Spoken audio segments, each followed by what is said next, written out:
How long?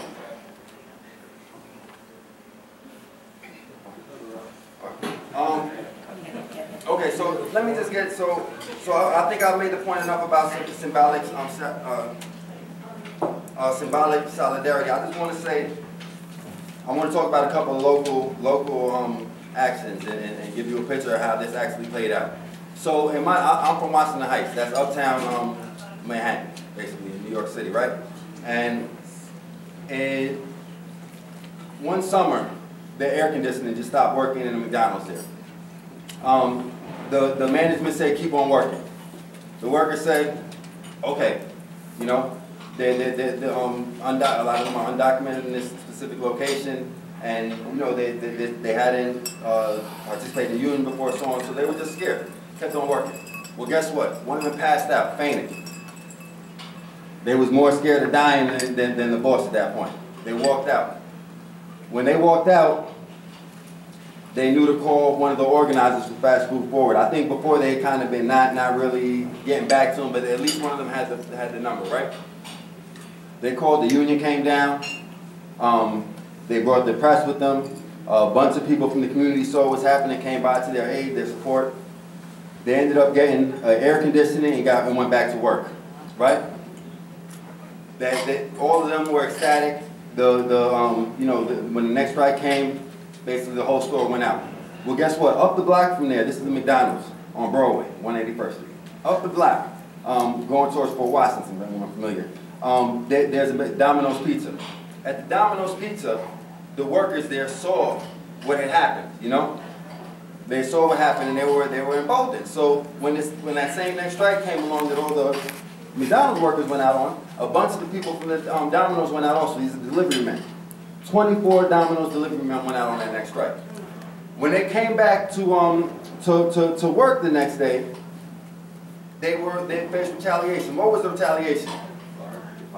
Not fired. This was different. Guess what? They had them because they worked delivery, so they were on the bikes in the wintertime, right? This is days before Christmas.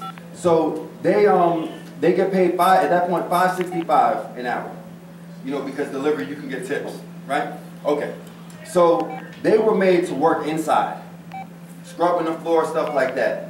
Guess what? You're not getting no tips scrubbing the floor in the back, right? So this is basically wage theft, you know? One of the workers knew, or a couple of them knew the law, like, hey, this is illegal, man. I ain't taking that. Walked out. He walked out. All the 24 workers walked out, and there was actually one worker, an older man, who walked out in solidarity when he saw them leave. It was this beautiful thing. It was his first time being involved in the union. But anyway, so they did this. The community came to their support. Like when I say community, it started off just being the organizers, but the local party, there's a Communist Party club in that neighborhood. So we called up connections from peace activities. We called up our local elected officials.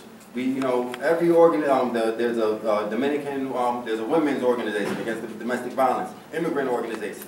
We got all of them to come through out there, and guess what? The picket line lasted a week, and in time they ended up getting their job back because the Attorney General said to them, what you're doing is illegal. Either give them their job back, or you're going to get a tax fraud case. I'm going to put a tax fraud case against you. So the important thing here is that I spoke about, the media coming, the elected officials. There were other left groups out there. The other left groups, they attacked us when we said to the politicians to come through, when we asked them to speak there and do stuff with the press. They said that we were giving them a platform and giving them photo ops. This was then also they would come with a lot of the left groups. They would come with flyers to invite people to other events that were more revolutionary. Guess what? It's freezing cold. It's about to be Christmas time. We need warm bodies on the picket line. Like the main fight at that time was to keep people on the picket line. And they was like, hey, there's a revolutionary discussion, like that type of thing. That's what people would come to the picket for. Well, guess what? When these workers got their job, when they got reinstated, all of the workers rejected those ultra-leftists in the best way possible. by joining the Communist Party on the picket line. Once they got their word, 7-25 came to the party, and since then over 10 have joined. You know? So all this goes to say that right now there's a fight. People are fighting for their lives right now. You know, and the 1% don't care about that. What they worried about is profit. You know? But the fact of the matter is this, that with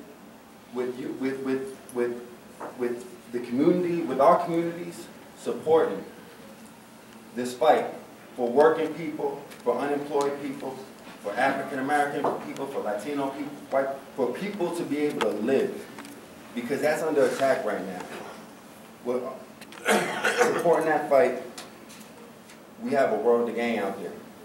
Back in the 1930s, there was this thing called the Fourier Boys, where they did similar stuff, where they would it would be like unemployed people and low-wage workers from the YCL and leftists and stuff, kind of saying that we support any workers that's under attack. And they used to brag that they could get 600 people to any strike, you know? And it's really not rocket science, y'all. You know, right now people are fighting, and they need to know that when they stand up, that there's going to be someone there to have their back, and that's what the Communist Party is about. That's what the People's World is about. We've been doing it for 95 years, and we're going to keep on going. So I want to thank everybody for coming out.